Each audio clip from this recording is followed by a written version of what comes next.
Hi, do you want to know more about the future of education trends? And do you want to know the strategic implication to you? If yes, this video is for you. Hi, my name is Dixon, and today I want to share with you the future of education and what is the strategic implication to you. Now, before I proceed, can I suggest that you click the subscribe or the follow button so that you can receive continuous content from me. Yeah, thanks.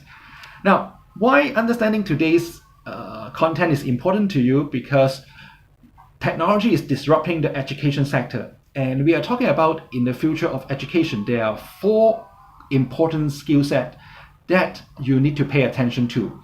We call it the 4C in the future of education. Okay, what are the 4C? The 4C stand for collaboration, communication, creativity, and critical thinking. These are the 4C. Now, what are the strategic implications of all these 4C to you? Actually, the strategic implications will affect almost everyone. Okay, but in this video, I will focus on the four types of target audience. I call them the P.S.L.E. P stands for the parents. So if you are the parents, today's sharing is very relevant to you. S stands for school manager. So if you are running a school, if you're the school administration, okay, this is also relevant to you.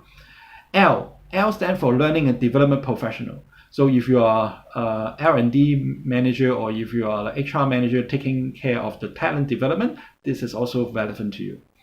And last but not least, E stands for educator. So if you are a teacher, if you are an educator, this is also relevant to you. So let me go through this one by one. Okay, what are the strategic implications to parents, to school administration, to learning and development professionals, as well as to educators? Hi, future of education and what is the implication to you as a parent? So if you are parents and you have kids, I would suggest that you need to make two small modifications. I call it the grade less, fail more. Grade less, fail more. Okay, so what does that mean? That means you need to make sure that you care less about your kids' academic grades and academic performance, because it is not about the absolute grade that matters in the future of education, but it is about the learning experience and what kind of things your kids pick up from all this learning experience that really matters. So that's why I would suggest grade less. Fail more. What does that mean? Fail more means that you have to let your kids fail. You have to let them experience some setbacks so that they can learn from their mistakes, learn from the so-called failures, and pick themselves up and be positive and to pick up the momentum again. Because learning how to handle failure is also a critical skill in the future of education. Okay, so in summary, as a parent, what you can do is grade less and get them to fail more. Hi, future of education and what is the implication to you as a school management? Now, if you are running a school or if you're running an education institution, what is the implication of the future of education to you? Now, I would say you need to make sure that you have the right infrastructure. By saying that the right infrastructure, I refer to both the technology infrastructure as well as the content infrastructure.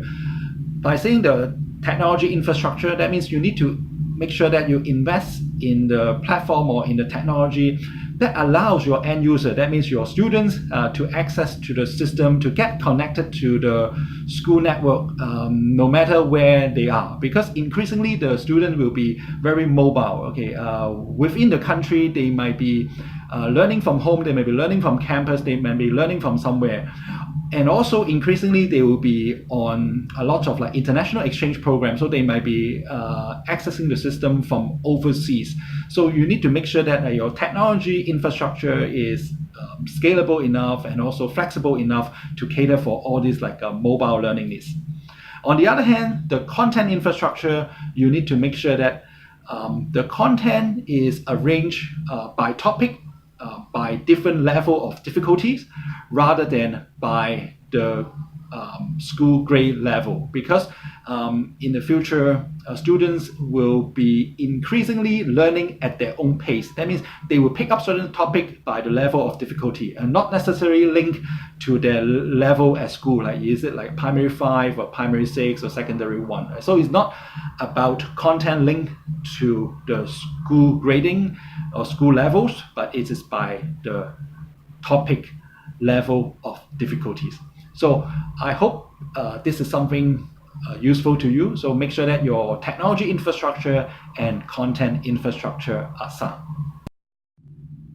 Hi, future of education and what's the implication to you as a learning and development professional? So if you are a learning and development professional, you need to make sure that you develop your workforce. You need to make sure that they have the right skill set for the future.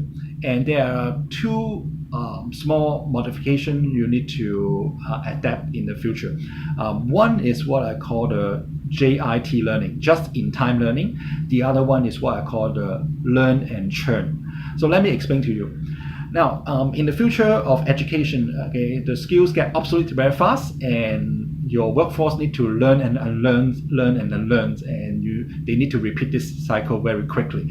And that's why we need to have this concept of JIT learning, just-in-time learning. That means whenever they need that skill set, they need to pick that up immediately, and they immediately learn the skill and immediately use it. So does that mean to you? That means you need to make sure that you package your learning content, your learning material into something that is very much can be consumed immediately. And we have this new concept of Lando learning, meaning that you package those learning content into like a 5-minute, 10 minutes nugget so that people can pick it up and learn it immediately. So that's one aspect. The other aspect is what I call the learn and churn. That means you learn something, but immediately you also need to churn out some value, churn out some practical solution. So it is very much different from the previous days. You learn something, maybe you wait a couple months later, then you apply. But the new way of learning is you learn and churn. That means you learn something immediately to churn out a solution. So future of education and what's the implication to you as an educator?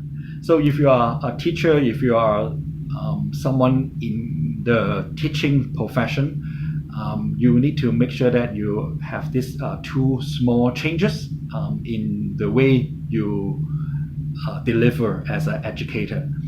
One aspect is about the way you deliver. The other one is the way you package knowledge. So let me explain to you. So if you're an educator, you need to make sure that you don't teach in the future, right? You don't teach, but instead you just facilitate. That means you help the students to discover the learning by themselves. What you need to do is you need to ask questions, you need to facilitate, you need to ask, okay, what did you learn? What did you discover? What did you observe? So basically your role is not to teach, but to facilitate. And another aspect is in the future, your role as an educator will be like a knowledge curator. That means you are in the collecting of knowledge. You are in the collection act of knowledge. So what does that mean is you need to make sure that the student have the right access to the right mix of information and knowledge. So increasingly your role will be about like how do you make sure that you compile and collate all this knowledge in a manner that makes sense. So and that's why you need to have a board-based education, you need to have a board-based exposure. So for example, if you are teaching marketing, you need to learn more about like the psychology, you need to learn more about the sociology as well.